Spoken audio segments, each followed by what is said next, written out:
Le grand pharaon Akhénaton disait, « Se contenter de peu, c'est la plus grande sagesse, et celui qui augmente ses richesses, augmente ses soucis. Mais un esprit satisfait est un trésor caché, et les ennuis ne le trouvent pas. » Ces paroles, vieilles de plusieurs millénaires, résonnent encore aujourd'hui comme une leçon de vie intemporelle. Pourquoi tant d'entre nous poursuivent-ils sans relâche l'accumulation de biens et d'apparences, au prix de leur paix intérieure?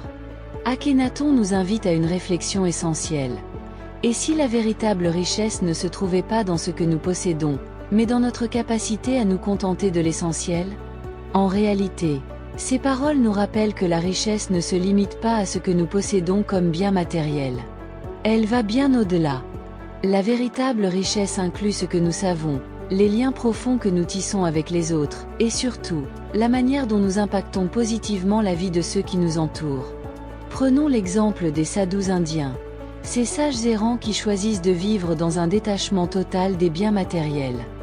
Ils renoncent aux possessions, aux plaisirs éphémères et même à leur propre statut social, pour se consacrer pleinement à la méditation et au développement spirituel.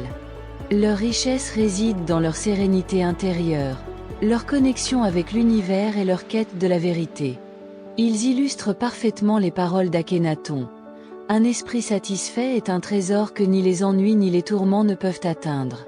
Akhénaton et les sadhus nous enseignent que la paix intérieure ne réside pas dans la quantité de nos biens, mais dans la gratitude, le partage et l'alignement avec l'essentiel.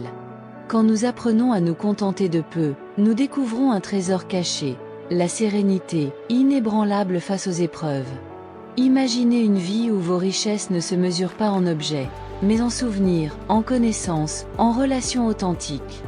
Une vie où chaque geste compte, et où votre impact rayonne bien au-delà de vous-même. Alors, que cultiverez-vous aujourd'hui? L'accumulation ou la sagesse? Les possessions ou la paix? Ne l'oubliez jamais, le trésor le plus précieux est celui qui réside en vous.